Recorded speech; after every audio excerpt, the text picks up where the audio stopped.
2026 का विश्व cup football के इतिहास में सबसे विशाल आयोजन था, जिसका विस्तार 48 टीमों के प्रारूप तक किया गया था। अंतिम मुकाबले तक पहुंचने हेतु एक अतिरिक्त नॉकआउट चरण पार करना अनिवार्य था, जिसके लिए शारीरिक शक्ति और मानसिक सहनशक्ति के उस स्तर की आवश्यकता थी जिसकी मांग पूर्व के किसी टूर्नामेंट ने खिलाड़ियों से नहीं की थी। उत्तरी अमेरिका में सप्ताहों की भीषण प्रतिस्पर्धा के पश्चात यह टूर्नामेंट न्यू जर्सी के ईस्ट रदरफोर्ड के एक मैदान तक सिमट गया। अब केवल दो राष्ट्र शेष थे। एक और स्पेन का युवा दल था, जिसने फ्रांस और बेल्जियम जैसी टीमों को योजनाबद्ध ढंग से हराया था। दूसरी ओर रक्षात्मक विजेता अर्जेंटीना था, जिसने इंग्लैंड जैसे प्रतिद्वंद्वियों के विरुद्ध कठिन संघर्ष कर अल्प अंतर से विजय प्राप्त की। वे दो विपरीत विचारधाराओं का प्रतिनिधित्व करते हुए फाइनल में पहुंचे थे। इस मुकाबले ने किशोरों की उभरती पीढ़ी को अनुभवी योद्धाओं के सामने खड़ा कर दिया था और आक्रामक, नियंत्रण प्रधान शैली का सामना सुदृढ़ रक्षात्मक रणनीति से था। अर्जेंटीना ने विजेता के रूप में स्टेडियम में प्रवेश किया। उन्होंने अपनी रक्षा पंक्ति के अनुभव और लियोनेल मेस्सी के अपार प्रभाव जानते थे कि खिताबी मुकाबले के दबाव का सामना कैसे करना है। स्पेन ने इसके विपरीत एक स्पष्ट भिन्नता प्रस्तुत की। उनकी टीम का गठन एक निडर युवा आंदोलन के आधार पर किया गया था, जिसका प्रतीक लामिन यमल जैसे खिलाड़ी जो विगत विश्व कप की विफलताओं के भार से पूर्णतः मुक्त होकर खेल रहे थे। यह रणनीतिक अवलोकन दर्शाता है कि दो पक्ष एक दूसरे के विरुद्ध किस प्रकार व्यवस्थित थे। स्पेन ने गेंद पर प्रभुत्व बनाए रखा और नियंत्रण की एक विस्तृत लाल परिधि निर्मित की, जबकि अर्जेंटीना ने एक अनुशासित नीले रक्षात्मक घेरे का रूप धारण किया, जो प्रति आक्रमण हेतु तत्पर थे। दोनों ही दृष्टिकोणों में जोखिम था। मैदान में इतनी ऊंचाई पर गेंद रखने के कारण स्पेन तीव्र प्रति आक्रमणों के प्रति पूर्णतः असुरक्षित हो गया था। परंतु रक्षात्मक मुद्रा अपनाने का अर्थ था कि अर्जेंटीना को कम से कम 1.5 घंटे तक त्रुटिहीन रक्षात्मक खेल का प्रदर्शन करना होगा। एकाग्रता में एक भी चूक उन्हें भारी पड़ती। यह चार्ट दर्शाता है कि स्पेन गति नियंत्रित कर रहा था, किंतु रक्षात्मक पंक्ति भेदने में विफल रहा। यू आकार में वश होकर और अगल बगल पास देते हुए उन्हें केंद्रीय क्षेत्रों से अवरुद्ध कर दिया गया था। वह नाकाबंदी जानबूझकर थी। अर्जेंटीना का रक्षात्मक घेरा सामंजस्य के साथ स्थानांतरित हुआ, जिससे दोहरे घेरे हेतु वे विस्तृत रूप से फैले। जब स्पेन ने कोई दुर्लभ पास निकाला, तब गोलरक्षक एमिलियानो मार्टिनेज कोण को रोकने हेतु तैयार थे, जिससे मैच बराबरी पर बना रहा। 90 मिनट पर जब स्कोर 0-0 था, तब खेल की गति विशुद्ध रणनीति से परे चली गई।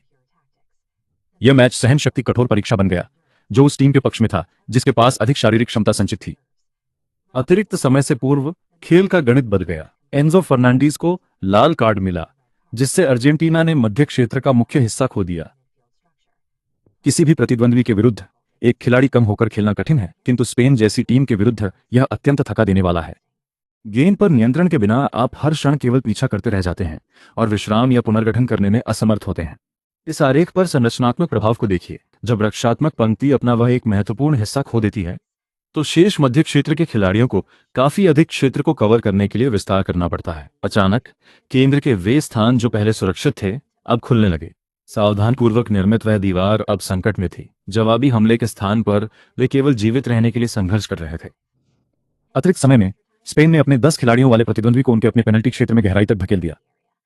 उन्होंने गेंद की गति को तीव्र रखा, जिससे अर्जेंटीना के थके हुए खिलाड़ियों को निरंतर स्थान परिवर्तन हेतु विवश होना पड़ा। आप केवल एक निश्चित समय तक ही सघन दबाव को सहन कर सकते हैं, जिसके पश्चात संरचनात्मक अखंडता समाप्त हो जाती है, प्रतिक्रियाएं मंद हो जाती हैं और अंततः रक्षा पंक्ति बिखर जाती है। 106वें मिनट में फेरान टोरेस ने दंड क्षेत्र के भीतर ठीक वैसा ही रिक्त स्थान प्राप्त किया, जिसे अर्जेंटीना ने पूरी रात सफलतापूर्वक रोक रखा था। उन्होंने गेंद प्राप्त की और प्रहार को पूर्ण करते हुए 1-0 की बढ़त सुनिश्चित की। वह गोल स्पेन के धैर्य की परिणति था। अपनी रक्षा पंक्ति को आगे रखकर और कम संख्या वाली रक्षा को अत्यधिक क्षेत्र घेरने के लिए विवश करके उन्होंने अंततः वह अवसर निर्मित किया जिसकी उन्हें इस गतिरोध को समाप्त करने हेतु आवश्यकता थी। स्पेन ने ट्रॉफी जीती क्योंकि उन्होंने खेल के मैदान की ज्यामिति को नियंत्रित किया था।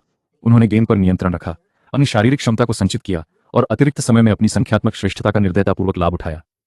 अर्जेंटीना की गहरी रक्षात्मक व्यूह रचना निर्धारित समय हेतु प्रभावी थी, किंतु तीव्र गति वाले प्रतिद्वंद्वी के विरुद्ध कम खिलाड़ियों के साथ खेलने से ऐसी थकान हुई जिसे उनका अनुशासन भी पराजित नहीं कर सका।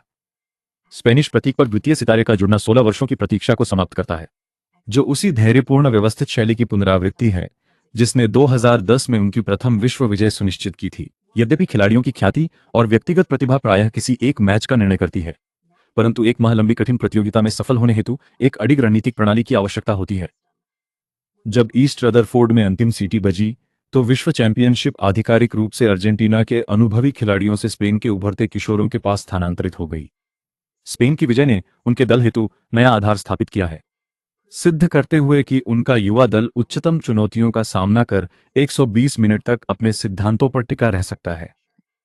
2026 के फाइनल ने इस टीम के भविष्य हेतु स्पष्ट रूपरेखा प्रदान की है, यह दर्शाते हुए कि उनकी निरंतर गेंद की गति और युवा ऊर्जा अंततः सबसे अनुशासित रक्षात्मक घेरे को भी ध्वस्त कर सकती है।